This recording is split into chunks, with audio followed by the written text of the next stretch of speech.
Unga bunga, me wear cool fur. And just like that, the story of fashion and fabric began. In the early 18th century, three primary textiles were in use: silk, wool, and linen.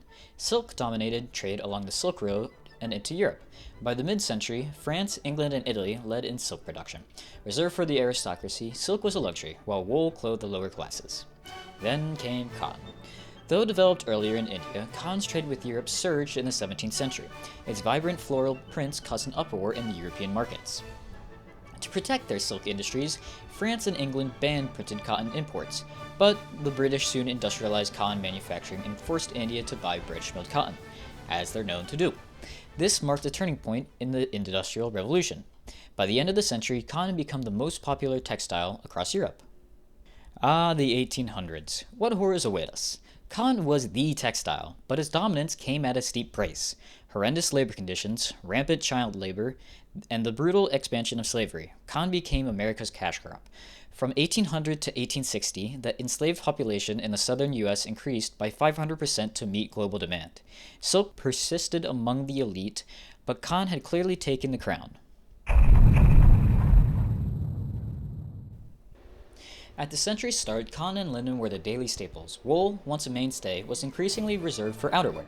The Edwardian lingerie dress, light cotton gowns adorned with lace, defined the era. Thanks to industrialization, lace became affordable for the everyday person. Then came the war. War never changes, but fashion does. World War I demanded practicality. Wool and linen went to the soldiers. Silk and cotton became the patriotic choices on the home front. Rayon, the first man-made fiber, was invented in the 1890s but hit its stride in the roaring 20s. It became popular for women's fashion, offering an affordable silk substitute. Post-war, wool made a comeback. Flapper dresses captured the spirit of youth and freedom. Then came the Great Depression. Money was tight, and feet sack dresses, made from printed fabric sacks, offered a creative, frugal solution. Companies began printing attractive patterns specifically for clothing use and recycling.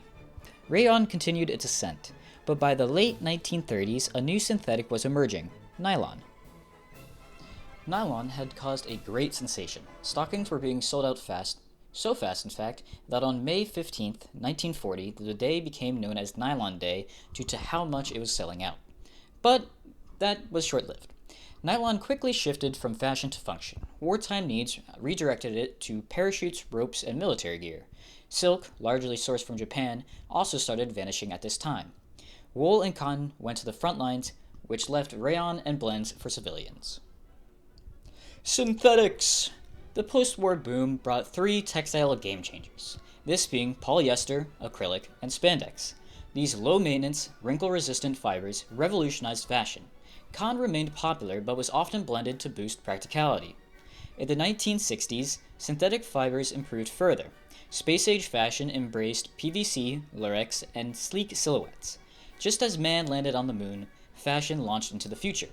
And then came the counterculture. Peace and love, man. Natural fibers made a comeback as the hippie movement embraced earth tones, hand-woven textures, and expressive color seen in tie-dye and jeans. Ah, polyester. I'm sure you can look at any piece of clothing within your closet, and I'm sure that maybe good 6 times out of 10, you'd find that it's made of some sort of poly blend. The 70s earned the name polyester decade. Cheap and versatile, it showed up in everything, from disco shirts to leisure suits. Denim, once rebellious, entered the mainstream. By the 1980s, denim was king. Lycra was also on the rise, and the concept of business casual gained ground. Fitness culture boomed, and with it came stretch fabrics for everyday athletic wear. Ah, the 90s. I'm sure when you picture 90s fashion, you can probably imagine a band aesthetic, very grungy, very casual, and that's certainly what it was all about. Cotton tees, flannel shirts, and denim jeans reigned. Grunge embraced a worn aesthetic, and workplaces adopted more relaxed dress codes. Khakis and chinos became go-to business casual alternatives. By the 2000s, premium denim was everywhere, made more wearable thanks to stretch fabrics. Then came athleisure. Leggings, yoga pants, and hoodies became daily wear. Polyester spandex blends were no longer just for workouts. As the 2010s progressed, so did eco-consciousness. Organic cotton, recycled polyester, and regenerated nylon hit the mainstream. Today's fashion is about comfort, with a conscience. Recycled materials, organic fibers, and plant-based leather are leading the charge. post-pandemic world embraced knitwear, loungewear, and sustainable basics. It's not all good, however. Fast fashion is still incredibly prevalent, seen with the growth of companies such as Shein, and we have to make an active effort in trying to reduce our impact on the world. Over 52% of textiles today are polyester.